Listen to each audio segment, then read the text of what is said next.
행복은 고통이 주는 선물이다. 행복과 고통의 역설. 행복이란 무엇일까요? 많은 사람들이 건강, 돈, 명예, 자녀의 성공을 떠올립니다.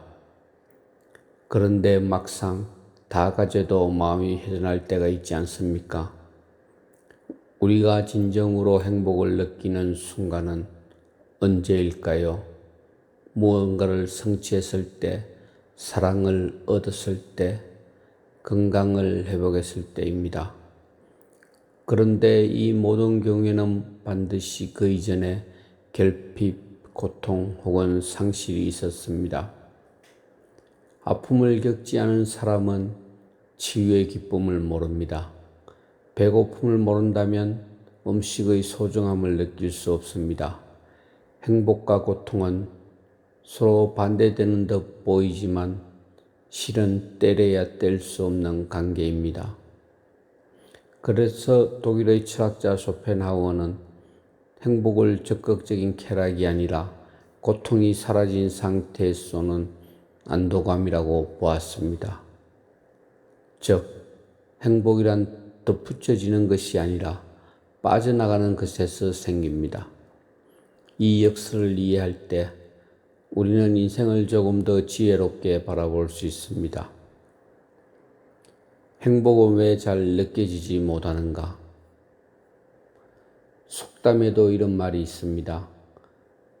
들어온 사람은 티가 안 나지만 나간 사람의 빈자리는 크다. 행복도 마찬가지입니다. 있을 때는 잘 모릅니다. 잃었을 때야 비로소 그 소중함을 깨닫습니다. 매일 아침 아무 일 없이 눈을 뜨고 일어나는 게 건강이 주는 얼마나 큰 행복입니까? 그런데 평상시에는 당연한 일상으로 생각합니다. 그러나 병으로 침대에 누워있게 되면 건강이 참 귀하구나. 매일 아침 아무런 고통 없이 눈을 뜨고 일어나는 것이 얼마나 큰 행복인가 깨닫게 됩니다. 사람들은 무언가를 얻기 전에는 간절히 바라지만 막상 손에 넣고 나면 금세 익숙해져 그 가치를 잊어버립니다.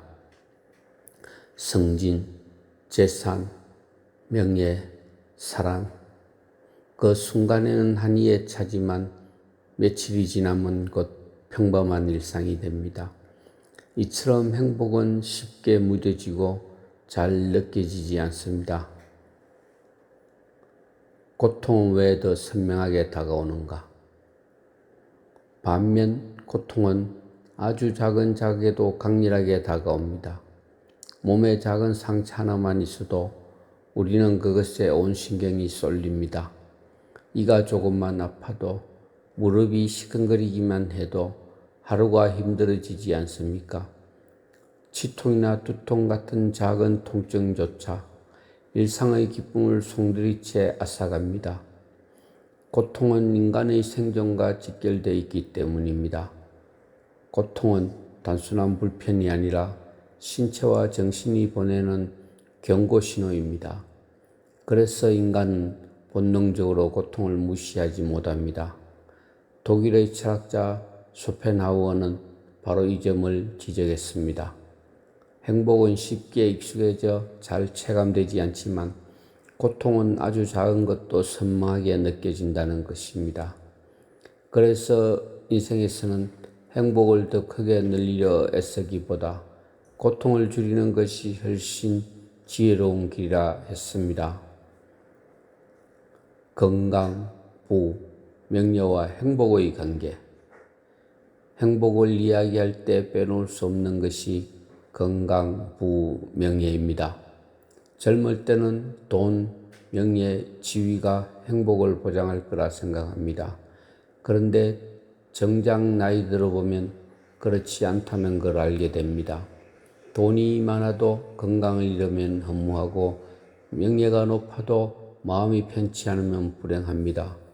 결국 건강한 몸, 편안한 마음, 그리고 믿을 수 있는 관계가 가장 큰 행복이라는 걸 알게 됩니다. 건강은 건강할 때는 모릅니다. 하지만 아플 때 우리는 건강이 얼마나 소중한지 알게 됩니다. 위가 아픈 사람은 밥 한 숟가락을 삼키는 것이 얼마나 감사한 일인지 깨닫습니다. 결국 행복은 무언가를 얻으면서 오는 것이 아니라 이름 이후에 회복됨에서 더 크게 다가옵니다. 철학의 사례. 아리스토텔레스는 인간의 삶의 목적을 행복이라고 했습니다. 그는 적극적으로 선한 활동을 하고 덕을 실천하며 행복에 도달한다고 했습니다. 반면 쇼펜하우어는 인간은 근본적으로 결핍과 욕망을 가진 존재이며 행복은 고통이 사라진 상태일 뿐이라고 했습니다. 즉, 아리스토텔레스는 활동을 통한 긍정적 행복을 강조했고 쇼펜하우어는 고통의 부재로서의 행복을 강조했습니다. 동양의 사상가 부처는 인간 존재 자체가 고통이라고 말했습니다. 생로병사에서 벗어날 수 없다는 사실을 직시했습니다. 따라서 고통을 없애려 하기보다 고통을 있는 그대로 받아들이고 집착을 내려놓음으로써 평온을 찾으려 했습니다. 모든 관점은 다르지만 서로 보완적으로 읽을 때 우리는 더 깊은 삶의 지혜를 얻을 수 있습니다. 나이가 들수록 더 중요한 건 무언가를 억지로 얻으려 애쓰는 것보다 지금의 고통을 줄이고 일상의 감사함을 되새기는 태도가 아닐까 합니다. 현대인의 삶 속 고통과 행복의 역학. 요즘 세상은 참 편리해졌습니다. 휴대폰 하나로 뭐든지 할 수 있고 예전은 구하기 힘든 것들도 쉽게 누립니다. 그런데도 왜 더 불행하다고 할까요? 오늘날 우리는 물리적으로 풍요롭지만 정신적으로는 오히려 더 많은 불행을 호소합니다. 스마트폰, 인터넷, 여행, 문화생활 등 과거에는 상상도 못할 것들을 누리면서도 만족하지 못합니다. 이유는 단순합니다. 기대치가 높아졌기 때문입니다. 작은 불편에도 불행을 느끼고 이미 가진 것의 가치를 잊어버립니다. 이는 쾌락의 역설이며 기대치가 높을수록 행복은 줄어듭니다.